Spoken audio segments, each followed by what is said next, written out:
56 भोग किसके लिए छोड़ा? अपने संतान के। बाबा 56 भोग नहीं खाता, 56 भोग खिलाता है। मेरा बाबा अमृत नहीं पीता, अमृत पिलाता है। मेरा शंभू, मेरा शंकर, मेरा ओघड़ी देना जानता है, किसी से कुछ नहीं लेता, केवल देता ही देता रहा। रावण को सोने की लंका दे देता है, भस्मासुर को कंकण दे देता है। देना जानता है, केवल देना। उसने लेना सीखा ही नहीं, केवल दिया। रावण को सोने की लंका ले जाकर दे देता है बिना सोचे, और वो लंकाधिपति रावण भी ऐसा प्रबल, एक दिन माता पार्वती को ही मांग लेता है।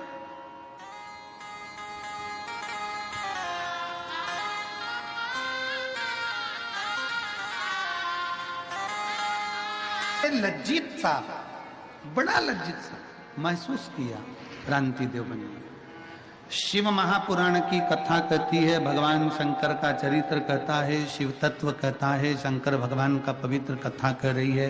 शिव महापुराण की कथा वर्णन कर रही है, भगवान शंकर का पवित्र चरित्र कह रहा है कि भगवान के मंदिर में कोई भक्त पूरी थाली लगाकर पूजन करने आया। भगवान के मंदिर में कोई भक्त ढेर सारी सामग्री लेकर पूजन करने आया। तुम अपने भीतर लज्जितता उत्पन्न मत करो कि मेरे पास चढ़ाने को ये नहीं है। आप तो अपने पास जो एक लोटा जल है वो भी ये समझकर चढ़ाओ कि मेरा बाबा उसको स्वीकार कर रहा है और मेरा बाबा उसको स्वीकार करेगा।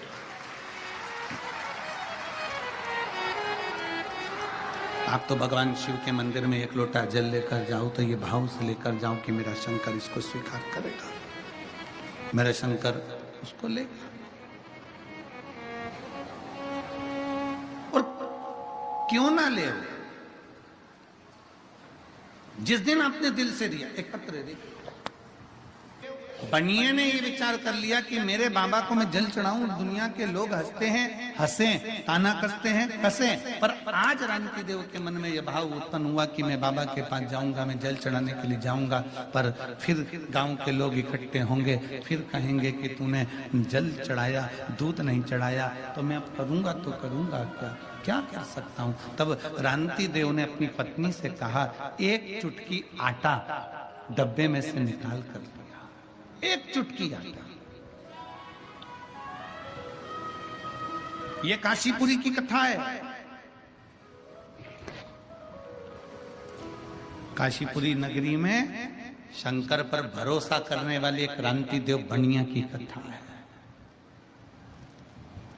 एक चुटकी आटा लाए, पानी में डालकर उसको हिलाया, आज जाकर देवाधिदेव महादेव को चढ़ाया। जितने लोग गांव के गए थे वो फिर खड़े थे देखने के लिए कि दूध चढ़ाता कि ना चढ़ाता।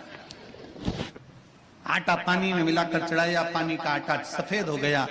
गांव के लोगों को लगा कि अब दूध चढ़ा रहा है, मतलब इसके पास में वैभव है, इसके पास में धन है, पर कंजूसड़ा बनता है।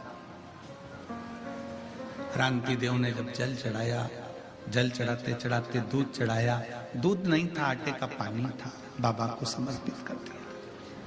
अब जिस बगीचे में से रानकी देव का पुत्र बेलपत्र को तोड़ कर लाता था, बेलपत्र लेकर आता था, बाबा विश्वनाथ जी को चढ़ाने के लिए बेलपत्र लेकर आता था, आज गांव के उस व्यक्ति ने मना कर दिया कि मेरे बगीचे की बेलपत्र मैं तेरे जैसे भिखारी को नहीं दे सकता, मैं बेलपत्र नहीं, बेलपत्र मिलना बंद हो गई, बगीचे से भगा दिया गया, बगीचे से धक्का दे दिया गया, बेलपत्र प्राप्त नहीं होती है, बेलपत्र मिलती नहीं है।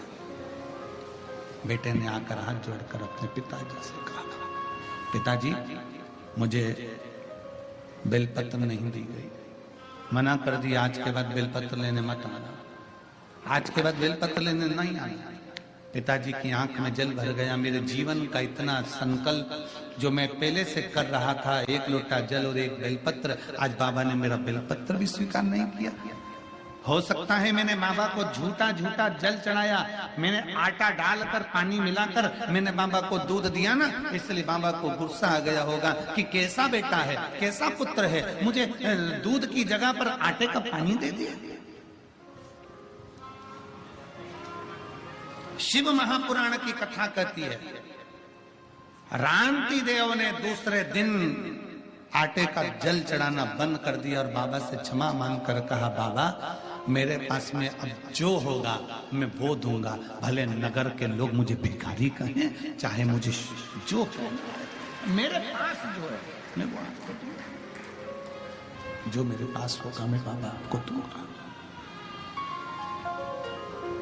मेरे पास में जो बाबा आपने दिया है वो मैं दूंगा। आप सबसे निवेदन है, आपके पास में जो है बाबा को वो दीजिए। नहीं है किसी दूसरे से लेकर नहीं। शिव महापुराण की कथा तो यहां तक कहती है, आरती में भी अगर धन चढ़ा रहे हो या किसी मंदिर में दर्शन करने के लिए गए हो, तुम्हारी जेब में अगर पैसा नहीं है तो पड़ोसी से मांग कर भी पैसा मंदिर में ना चढ़ाइए। क्यों? क्योंकि भगवान को बुरा लगता है कि मेरे दरवाजे पर आकर भी तो दूसरे से हाथ फैलाकर मुझे दे रहा है, मतलब तेरा भरोसा मुझ पर नहीं है, मतलब तेरा भरोसा मुझ पर नहीं है। अगर मुझ पर भरोसा होता तो तुम मुझसे कहता, मामा मेरा पर्स गाड़ी में रह गया है, मामा मेरा बटुआ गाड़ी में रह गया है, मामा मेरा सामान गाड़ी में रह गया है, मेरे पास पैसा नहीं है, मैं अभी लेकर नहीं आई हूं, मेरे पल्लू में नहीं, मेरी जेब में नहीं, मामा मेरा पर्स छूट गया है। पर बाबा तू मेरा बाप है, बाबा तू विश्वनाथ है, तू जानता है कि तेरे बच्चे के पास में क्या है क्या नहीं है, मैं कब तक छुपाऊंगा और कब तक दिखाऊंगा, ये सब कुछ तेरा है बाबा, इसलिए हो सकता है कि मेरी जेब में आज नहीं है। शिव महापुराण की कथा का स्मरण करिए। ये व्यास पीठ पर हम बैठते हैं, हम बाबा का जब आराधना करते हैं तो बाबा से एक ही विनय करते हैं, बाबा किसी स्त्री की गोद खाली मत रखना और किसी पुरुष की जेब खाली मत। बच्चों को पढ़ने का बोलते हो, बच्चों को याद करने का बोलते हो, बच्चों को उसको सुनना पड़ता है, इसलिए बाबा भर कर रखना। बाबा के दरवाजे पर छल से नहीं, बाबा के दरवाजे पर दिखावे से नहीं, बाबा विश्वनाथ के दरवाजे पर जाना, जो तुम्हारे पास में है वो समर्पित करो। दिखावे का मत दीजिए कि उसके पास इतना है, उसने इतना दिया, उसने इतना प्रदान किया, मेरे पास में इतना नहीं है, मैं कैसे दूं? भरोसा। बाबा जी यहाँ चतुर्वेदी जी बैठे हुए हैं काशी वाले, तो मंदिर में बोल कर कि भैया हमारे गुरु जी के लिए तुम एक बेलपत्र दे दीजिए और एक माला दे दीजिए और थोड़ा सा चंदन दे दीजिए, भस्म लेकर बाबा की सियोर आ जाते। मैं बहुत साधुवाद देता हूँ इनको, बहुत बहुत साधुवाद। जो है वो बाबा को दीजिए। बाबा तुमसे कभी नहीं कहेगा कि मुझे करोड़ों का धन दीजिए। शिव महापुराण की कथा कहती है, दुनिया के सारे देवताओं को, भगवान जितने 33 कोटि देवता हैं सबको 56 भोग लगाइए, पर मेरे भोलेनाथ को 56 भोग की जगह पर एक बार अपना दिल, अपना हृदय मेरे विश्वनाथ को, मेरे कुबेर भंडारी को, मेरे बाबा को दे दीजिए। अपना दिल दे दो, अपना। मैं तो बैठी थी गंगा किनारे, मैं तो बैठी थी गंगा किनारे। शिव महापुराण के जितने जितने भजन पूर्व में गाए ना, वो सारे यही सिद्ध हो रहा है। मैं तो